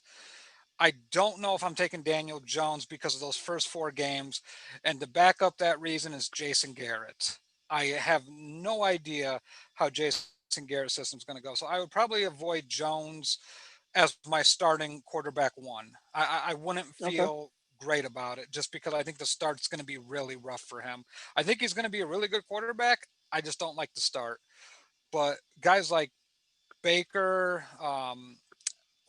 I just don't know what is in Pittsburgh for Roethlisberger. I know a lot of people are high on Juju Smith-Schuster and James Conner. Mm-hmm. I didn't see enough from James Conner. We kind of talked a little bit about that last year. I'm sorry, last week, and getting ahead of myself here. But I do like guys like, who am I thinking of the top of my head? I think Kyler Murray's probably going to be overdrafted. I think that's going to be one. Yeah, he's a guy I'm targeting, but he's in the top 5 of all the rankings, and so is Dak Prescott, which are 2 guys I would like to have if they were to fall, but it doesn't look like those guys are going to fall. Yeah, and you know what? Also, I do like Matthew Stafford in these situations because Yeah, I think Detroit's going to be losing in a bunch of games, and he's going to get garbage touchdowns. Matt Um, Stafford is the king of that, and he's the perfect example of a guy who can light it up when you're down, and they're going to pass a lot. So I'm with you on that the Stafford thought. yeah, I just think there's too many options to try to limit yourself onto thinking like, okay, I have to get a quarterback in this round because even and I know, let's start the Homer talk right now. I do not hate the Foles and Trubisky combination because of a couple of reasons why. I think Nagy passes the ball enough where we talk about opportunities. So I think you're going to see a lot of dump offs to running backs. I particularly like Foles because I don't think Foles is going to target one wide receiver, and I like the tight end position a lot better than anyone else. So just just trust me on this one. But I'm not drafting Foles or Trubisky. Let's just be clear on that. That's my streaming strategy. I would definitely pick them up because Okay. they play the Lions week 1, and I think the Lions have a shitty offense, and they're playing the Giants week 2, and that's well documented that defense is fucking just a shit show. So I don't hate Foles and Trubisky going weeks 1 and 2. I just need to know who's going to be starting. Yeah, I guess if you play daily fantasy, there'll be probably cheap options for you too. If you're looking for just weekly matchups, I don't think I'll own either of them in a season long leagues, but I guess we'll see how the season shakes out. I don't think either of them will get drafted. So, like you said, it could be a guy that you pick up on the waivers. I'll just tell you a few guys at the quarterback position that I will not own. And those are Josh Allen, who was ranked as a top 10 quarterback this year. I won't touch Josh Allen. Carson Wentz, we talked about his injuries earlier this year. I won't touch Carson Wentz. I don't love his receiver options. Drew Brees, just think he's old now. He's not the same guy. Won't drop Drew Brees anywhere. And then Aaron Rodgers. I had Aaron Rodgers stare me in the face in the 12th round of a fantasy draft, and I was like, what happened to Aaron Rodgers that he is here in the 12th round? And he wasn't very good last year at the end of the day. I think that, Aaron Rodgers in season long is a dangerous game, but if you play daily fantasy, like I said, you could play him based on matchups. But I don't love Aaron Rodgers this year, and I don't imagine that I'm going to own him at all in any leagues. I know you're more skeptical about some of the top guys here, specifically Lamar Jackson. What are some of the quarterbacks that you probably won't own this year in fantasy? Yeah, I'm not high on Deshaun Watson this year. I think Mm, that is going to be a very rough go for him. Obviously, I think Dak is going to be one of the top 3 fantasy quarterbacks at the end of the day. I think Dak's just going to get a bunch of garbage points like he does. I mean, he's a fourth quarter marvel. So you're going to see that along with CeeDee Lamb, Michael Gallup, and Amari Cooper. That offense is so stacked. It's yeah. silly. So I take a look at Dak, but I don't. I don't want to draft a quarterback where I think you would have to draft Dak. Um, Thinking of other guys out there, Tom Brady. I'm not a huge Brady fan. I'm not a huge Breeze fan. I don't think that's going to go well. I don't even like Matt Ryan. I know Matt Ryan has been a fantasy. You know, he seems perfect for that 7, 8, 9 quarterback range in fantasy. He always puts up steady Mhm. numbers. You know what you're going to get from him. But I'm not a huge fan of Matt Ryan, and I think to cap it off, one of the other quarterbacks I'm not high on is Jared Goff. I just don't like Yeah. Goff as my starting fantasy quarterback. I don't blame you with the golf thing. The only thing I'll say about Brady and Matt Ryan is that because so many other guys are being overdrafted, you could get Brady or Ryan in like the 10th round, and that value is almost too hard to pass up at that point. Like Brady's offense is ridiculous. Like I feel like he's gonna put up numbers just based on the talent around him.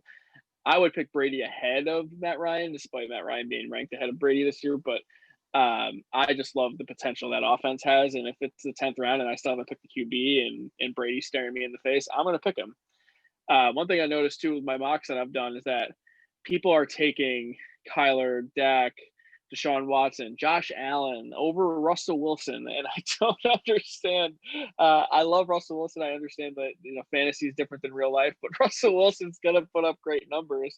He's gonna be super efficient, and he's still gonna get rushing touchdowns. So stop over overestimating Russell Wilson and pick him. He's legit the second best quarterback in the NFL. So I don't understand that, but if you can get Russell Wilson in the 7th, by all means, go ahead and pull the trigger. Yeah, I love Russell Wilson anywhere between rounds 5, 6, and 7. I mean, if he's there, I'm picking him at round 5 just because I think with DK Metcalf having that extra year of experience, and I love DK Metcalf. I think DK Metcalf's a world beater. Mhm. Tyler Lockett. I just Seattle just does really well offensively, and Russell Wilson can escape pressure and extend plays. So Josh Allen being ranked ahead of Russell Wilson is football stupid. You could tell it's fantasy. Um, Yeah, I, I don't get it. Like, so obviously these are points probably based off running the football, and that's fine. But Josh Allen doesn't have Lamar Jackson type of speed. Like I think Lamar Jackson, fantasy wise, is still going to be probably a top 5 quarterback because he's going to run the football so much. My issue is his passing. I think yeah. Tennessee really turned him into a passer, and you kind of saw the flaws are still there. I know he had 35 touchdown passes in the regular season, but his accuracy is not something that you make him throw the football. It's a problem. I think anywhere towards the sidelines, you try to funnel everything back towards the sidelines with him. I don't know, but he'll still be a top 5 quarterback. I don't think he's going to put up the ridiculous numbers that he did last year, but top 5 makes sense. I'm just not super high on drafting a quarterback that I think will regress and not give you the same output he did last year. It's hard for him not to regress. I mean, he was so insanely good last year. I mean, the rushing alone is so valuable in fantasy football that if you had a high pick, like I said, and you need another running back. Lamar Jackson essentially is another running back that you're playing a quarterback. It's just almost unfair. Anything you get passing wise on top of that is a bonus. So he will be, a top 5 quarterback at the end of the day. But I just think when you're constructing your roster, when you're hurting at wide receiver because you took Lamar Jackson in the second round, it's not smart.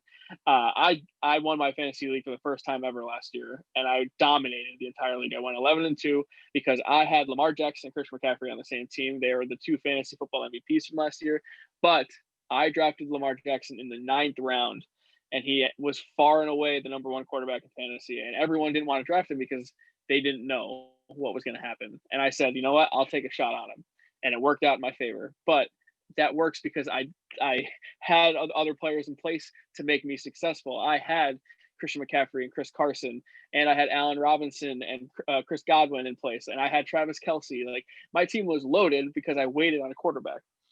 This year, you can do the same thing, and it might not be to the extent of Lamar Jackson, but you can still have a successful quarterback picking him later. The point is, I think we both agree, wait on QB unless it's a certain circumstance. But no matter what, you can get value in quarterback later. And God forbid you need to stream quarterbacks based on matchups. It's not the worst strategy in the world. That's typically what I do with tight ends, which is what we're going to talk about now. Because tight end to me, unless you get a top 3 guy, a lot of these guys you can plug and play based on matchup. And if you have, like I said, we talked about the situation. If you have the first pick and then you come back around and you have Travis Kelce staring at you, he's worth it. Especially in a PPR, he's going to be worth it. George Kittle, you want to take? Yeah, I was gonna say, if you're in a PPR league, there's no way Travis Kelce makes his way back around. He's gone at pick 11 or 12. Yeah, most likely. Maybe George Kittle or Zach Ertz make it down to you. I don't blame you for taking any of those guys. Those guys are essentially, just giant receivers that'll get a lot of targets in the red zone. So if you can't get one of those 3 guys, I'm not in love with Mark Andrews for a lot of the things you said about Lamar Jackson. I know he was like the guy for Lamar Jackson, but there is some regression to be expected there. Although I do love Darren Waller from the Raiders, who comes in at 5. He's going a little too high for me. He's going in like the 4th round. I probably won't take him in that spot. But I do love the potential for Darren Waller. And if when you play daily fantasy, I could see me plugging him into the lineup often. Among those top 5 guys, can you see yourself reaching and taking any of those guys, Matt? I could see.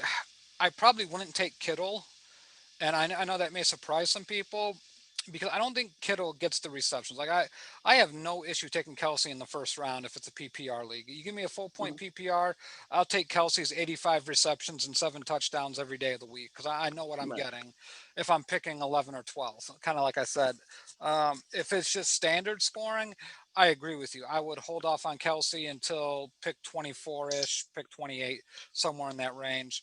I like Waller a lot for some strange reason. I don't know what it is, but I think Derek Carr.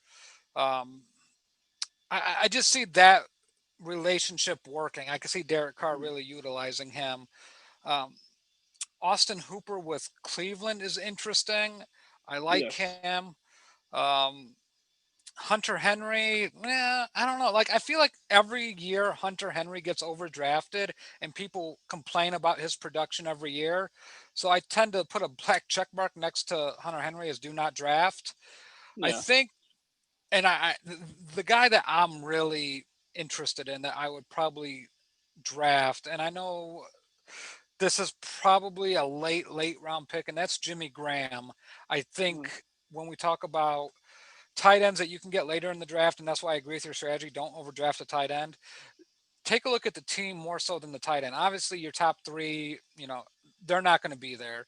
When you get to 4 and 5, rounds 4 or 5, maybe if they're there.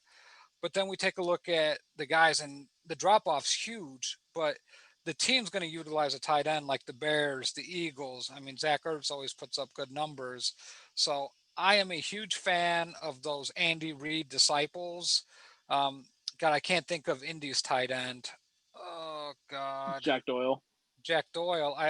I like Jack Doyle as a streaming option, but guys like Jimmy Graham, a rookie to watch out for, Cole Kmet. I wouldn't draft Cole Kmet. And I wouldn't, maybe Jimmy Graham late pick, but I think Jimmy Graham's going to get you touchdowns. That's why. That's why I put Jimmy Graham up there. Yeah, you again with the Bears. I'm probably avoiding those guys, but situational streaming guys, I'm with you on that point. But But uh, that's what I'm saying. I'm not yeah, picking these guys in the top yeah, I 15 got you. rounds. Yeah.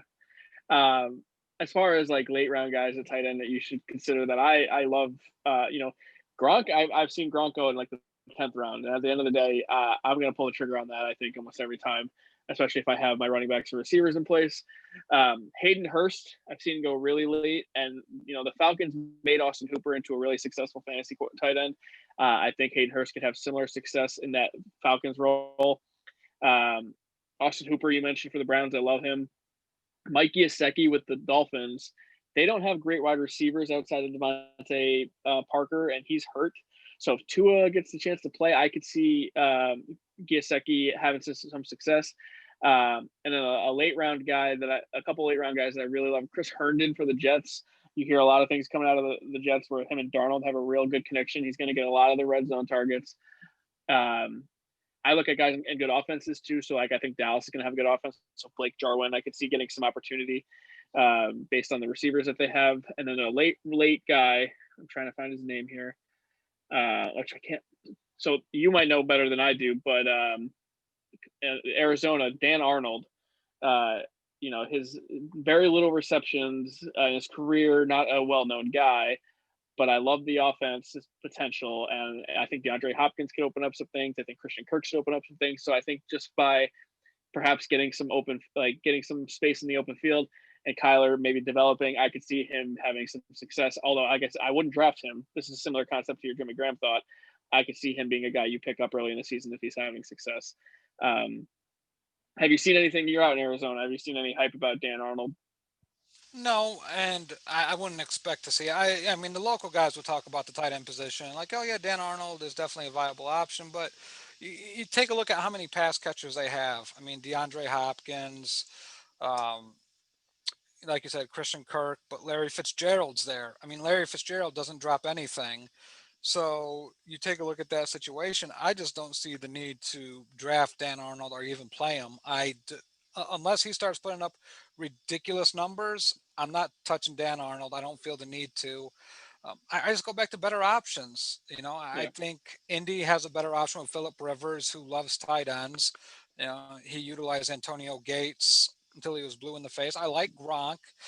Obviously Gronk's not a streaming option, but him going that low. Also, OJ Howard down in Tampa. You know, yeah, do they still have Cameron Brate too? yes, they do. Holy fuck! What do you do with all those tight ends? I wouldn't be surprised you see Brait in a fullback type role sometimes. Damn. Some teams utilize the tight end in that way, so I could see that. Yeah, I mean, you're talking about three guys, and all three of those guys would be a top tight end on another team. It's really Hmm. crazy. So, I mean, and then I think Pittsburgh signed Eric Ebron, so Yeah, that might be something that you want to take a look at as well. yeah. Those are guys I lean to. I think with Roethlisberger and Ebron, that's a good combination. I probably wouldn't go Dan Arnold though. I'm not saying draft the guy, but if he starts having success early in the year, I wouldn't be surprised. And this is like the deepest and deepest Browns and sleeper if you're in a crazy deep league. I'll just say some guys I won't own in fantasy. I mentioned Mark Andrews. I won't touch him. Uh, Evan Ingram, I'm a big Giants fan. I love Evan Ingram's talent, but he's often injury prone. He's never worth the spot you pick him in.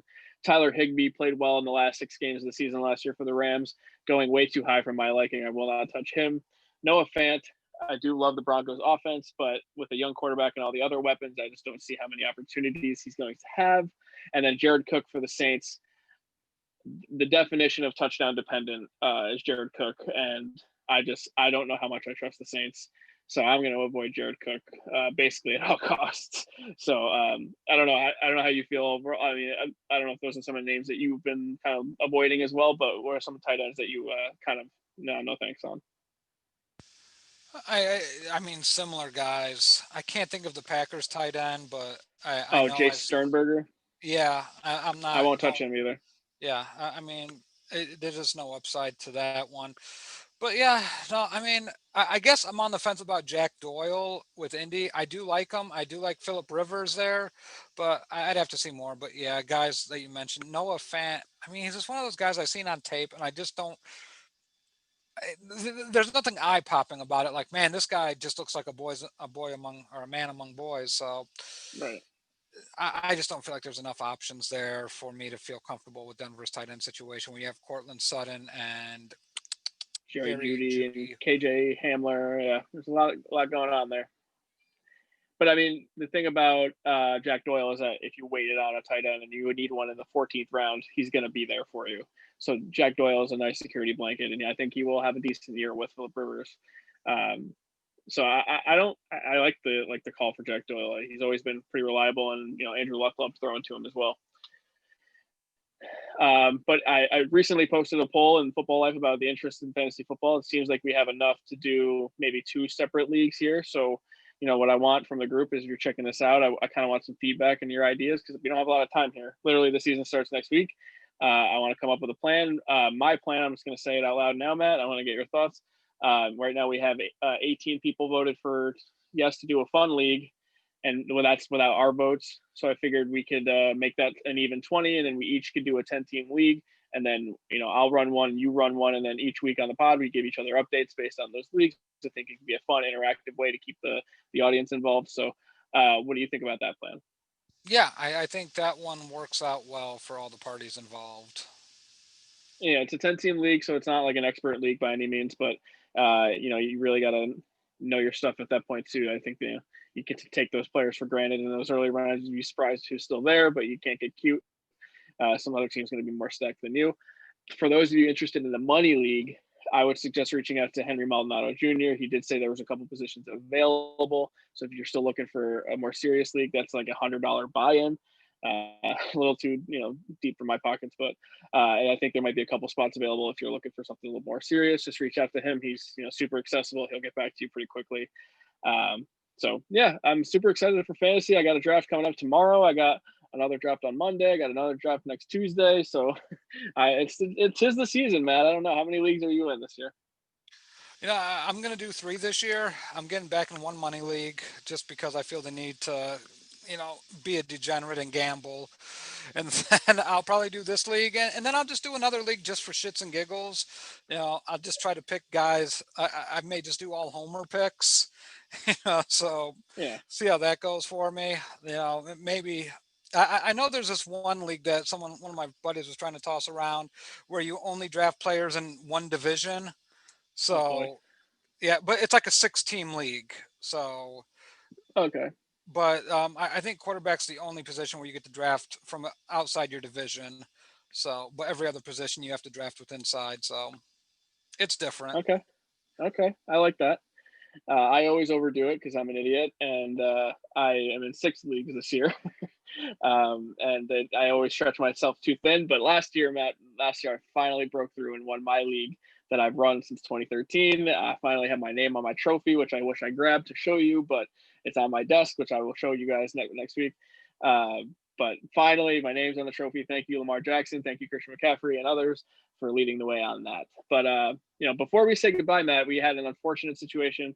Late Friday night, I got the news. I was actually out socializing with some friends, and we got the news that actor Chadwick Boseman passed away. And for me, I always sort of think about what they meant to me. And Chadwick Boseman was Jackie Robinson in 42, so he died on Jackie Robinson Day, and that's like too ironic for me to even handle, to be honest. But he also played significant roles in pop culture, which he is the Black Panther.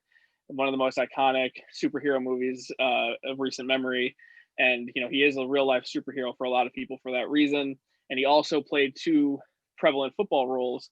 He played Vontae Mack in Draft Day, which I know how much you love Draft Day, but he was the coveted prospect that the Browns so desperately wanted. And he had a moment in The Express, the Ernie Davis story, as Floyd Little at the end of that movie. So he definitely he had some roles in football movies, and he had some roles other inspirational movies he did as well. Or James Brown, he did Get On Up, and he also played Marshall, which is Thurgood Marshall. So in such a short amount of time in this world, he made such an impact in playing such prominent figures in our country's history. So I was super upset when I heard about his passing from colon cancer, which no one even really knew about. But what are your thoughts? I mean, Chadwick Boseman, one of the most influential actors to me in my lifetime, given how young he was. The short amount of time and how he carried himself in the class and the Mm-hmm. dignity that he just possessed. And you read some of the stuff that he just suggested in Black Panther. He's the one that actually suggested that Killmonger say that last line. Just throw me in the ocean with my ancestors who realized it was better to die. You know, and there instead of bondage. Die free Mm-hmm. instead of bondage. So I think just his ability to see things and how much he pressed on the African culture during Black Panther. He wanted to speak. You know, um, I forgot what the actor who played his father spoke, but he was from Africa, and they spoke that language throughout the movie. So it was a real dialect, which was very interesting and touching. But yeah, 42, he just commanded the role of Jackie Robinson. It just made you really feel like he owned that role and he was destined to play that role. Draft Day, I hate Draft Day. I think it's one of the worst movies ever made. But the lone bright spot I will say was Chadwick Boseman in that movie as Vontae Mack. Yeah. Outside of the sheer foolishness of how the NFL would never work, Yeah. I mean, but once you get past all that, I Yeah. thought Chadwick Boseman was fantastic in that movie. He leaves behind such a impact and legacy that I don't think you can understate it. Like, you can't redo these roles. You can't Mm-mm. recast the Black Panther. It's just stuff that he owned, and it's a shame when you read about these things. But the one thing I'll say about Chadwick Boseman, more so than anything else, and this tells you what type of person he was, on his worst days, when he was getting treatment at the hospitals, when he was getting his chemotherapy treatments, he went to the kids that were sick and brightened up their day. Made Mm-hmm. sure that they felt like heroes and they were superheroes. And that tells me a lot about the man himself, because Yeah. when you're at your worst, how you are during those moments just amplifies what type of person you are. And kudos to Chadwick, and really sad to see him go. Yeah, I mean, you talk about inspiration. It's hard to look at his situation and not be inspired by it, because even on his dying days, he strives to make someone else's day and life better. And I think we all could learn a little bit about that. And it goes to show, like, you can't judge someone else based on what their appearance. You never know what someone's going through. So to me, it just puts life into perspective a little bit, makes you appreciate what you have, because it can be gone in an instant. And I know this isn't super football related. I know he did a couple football related movies, but I thought it was prominent for us to discuss. Someone who's a real life superhero, someone who is a lot of these players we talk about look up to, and I won't be surprised if we see a lot of tributes to Chadwick Boseman this NFL season. So I want to thank Chadwick Boseman for inspiring me, doing one of the greatest stories in the history of sports in Jackie Robinson. To me, it is the greatest story in the history of sports. It was a pleasure to have been able to watch and learn from some of the things that he did. And Matt, I guess I don't really know how else to say goodbye here, but I want to give you the floor one last time before we say goodbye. Is there anything else you want to say? Obviously, we have a great show with the Pod Jobbers coming up on Thursday. And as you know, one of the main hosts there, Jake Schwartz, we did have him booked for today's show, but unfortunately, we just ran out of time. But in all seriousness, great lineup of podcasts this week. For those who don't know, I do want to say Total Bases on Sunday morning. Check it out. You won't regret it. Randy, we will not be on Tuesday of next week. I think I will be celebrating a day for me. That is my day. So I will be incapacitated. But Yes. Friday, are we a go for Friday, September 11th? Potentially. I mean, I'm working on a schedule, but we're going to celebrate another trip around the sun for you, Matt. Stay tuned because I might still try to do a show that day to preview opening day, if nothing else. I just want to get ahead of that. So I'm leaning towards we're going to make Friday work regardless. The show must go on. So I'm going to, assume yes. So an early happy birthday to you, Matt. Be sure, thank you guys for tuning in and adjusting with us on YouTube. And if you're listening on Spotify or Apple or Anchor, we greatly appreciate that as well. Matt, like I said, early happy birthday to you. 2020 got another great one in Chadwick Boseman. Wakanda forever. Say hi to Kobe for me. Hope you guys have a good week. Take care.